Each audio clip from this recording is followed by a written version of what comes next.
ইজাপুর পূর্বাশা রাধাকৃষ্ণ মন্দিরে আয়োজিত হল সনাতনী পরম্পরার জাগরণের শতকণ্ঠে গীতাপাঠ। বর্তমানে বিশ্বের ধার্মিক পরিস্থিতির দিকে নজর রেখে সনাতনী পরম্পরার জাগরণ ঘটাতে এবং জগৎ কল্যাণের কথা ভেবে আধ্যাত্মিক চেতনাকে জাগ্রত করতে এই পরিকল্পনা নেওয়া হয় শ্রীকৃষ্ণ আশ্রমের পক্ষ থেকে। হরে কৃষ্ণ। এর মূল উদ্দেশ্য হচ্ছে সনাতনী পরম্পরার জাগরণ করা আর জগৎ কল্যাণের জন্যই এই শতকণ্ঠ গীতাপাঠের আয়োজন করা হয়েছে।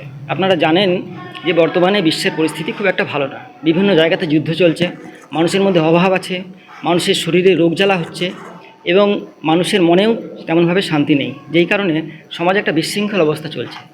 এই অবস্থা থেকে মুক্তি পাওয়ার বিভিন্ন উপায় আছে, কোনোটা রাজনৈতিক, কোনোটা অর্থনৈতিক, কিন্তু আধ্যাত্মিক মুক্তিরও একটা উপায় আছে যা আমাদের শাস্ত্রে বলা আছে।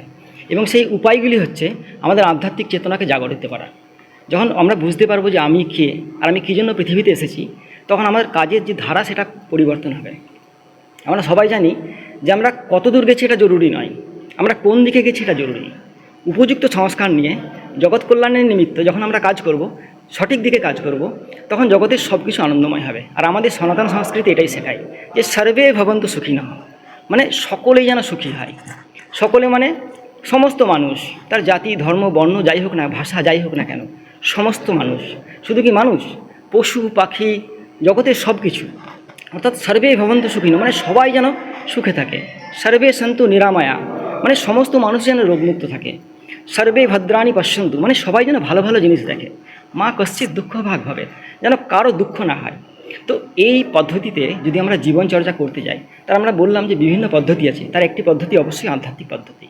মানুষের মধ্যে যদি আধ্যাত্মিক চেতনার বিকাশ ঘটে, তাহলে সে ভালো থাকবে, সে নিরোগ থাকবে, সে সুস্থ থাকবে, তার মনে শান্তি থাকবে, তার মনে অভাব থাকবে না।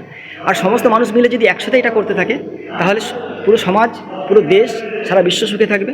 এই জগৎ কল্যাণের নিমিত্ত আমাদের এই সনাতন যে পরম্পরা, তার জাগরণের উদ্দেশ্যেই আমাদের আজকের এই শতকণ্ঠ গীতাপাঠের কার্যক্রমের আয়োজন করা হয়েছে। আমার নাম মহাবীর ব্যানার্জি, ভগবান শ্রীকৃষ্ণের ভক্ত।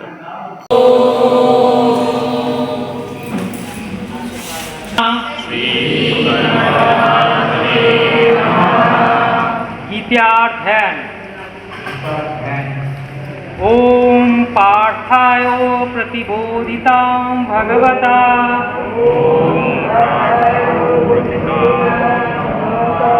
नारायणेन स्वयं व्यासेन ग्रथितं पुराणमुनिना मध्ये महाभारतम् अद्वैतामृतवर्षिणीं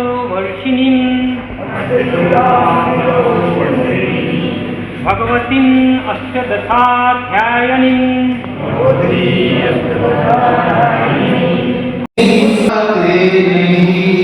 गोपियों की तरह तुम न